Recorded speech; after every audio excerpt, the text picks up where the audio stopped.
Hello my quilting friends!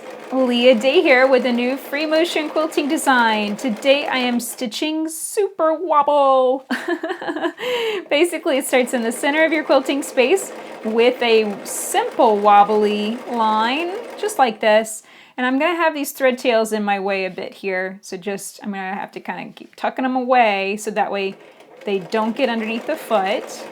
And now as I swing around my super wobbly design, all I'm having to do is just echo around it. That's a spiral.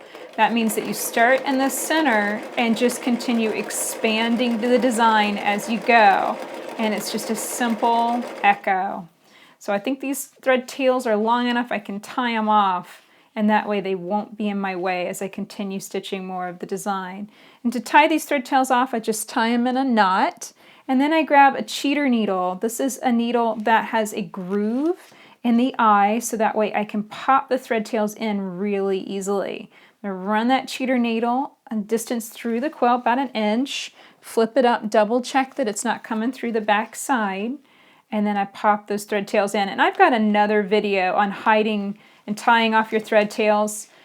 And you can watch that and go in a lot more detail about tying that knot and using the cheater needle. So definitely check that out. Okay, so those are out of the way, and now we can get back to quilting. So basically, after you start that initial wobbly shape, the whole rest of the design is just simply spiraling outward and wobbling around, echoing the first wobble.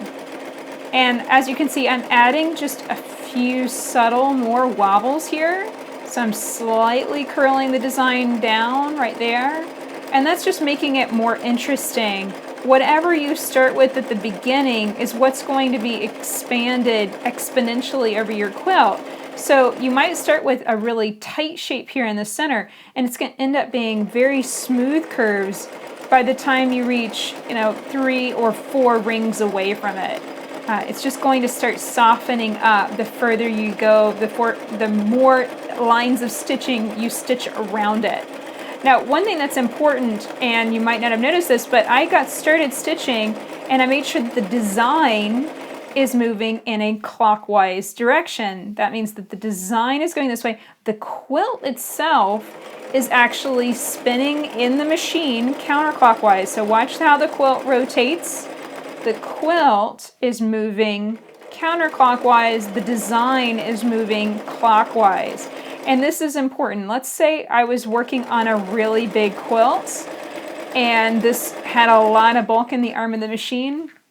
Well, this would be basically the center of the quilt, and then all of this here would be in the arm of the machine. If I stitched the other way, counterclockwise on the design, I would have the whole quilt from here to here, plus everything to get to the opposite side of the design. So it's really important to stitch the design clockwise. So the quilt is moving counterclockwise.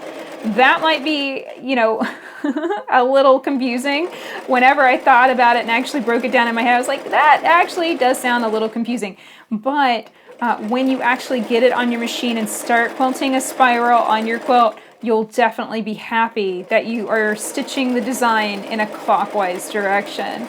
And it really works. It keeps less bulk in the arm of the machine, makes it much, much easier to quilt. And as you can see, I've gotten this design so big that I've started rotating it. And that's just to help me maintain really nice consistent echoes around. Although I do think that Super Wobble would look really good if you brought some of the lines a little closer together. So like right here, you can see the lines are slightly closer together. As we reach out here, the lines are slightly further apart, and it still works. It still looks good. And you could exaggerate that. You could definitely play with bringing lines closer together in certain places, expanding them in others, and really come out with a very free-form, organic design for your quilts. And here's what it looks like whenever I finished Super Wobble. So that's it for this video. I hope you enjoyed learning this new free motion quilting design with me today. But this isn't the only type of machine quilting you can do on your home machine. You can also use a walking foot, and sometimes this is a little bit easier for beginning quilters to learn. So if you're interested in learning more about walking foot style quilting, join me for a new quilting workshop called the Mega Star Walking Foot Workshop. You'll learn how to piece the Mega Star quilts, design a simple quilting design, and quilt along with me as we knock it out with 3 simple, quick walking foot designs. Learn more about the Mega Star Walking Foot Workshop at leahday.com/megastar. Until next time, let's go quilt.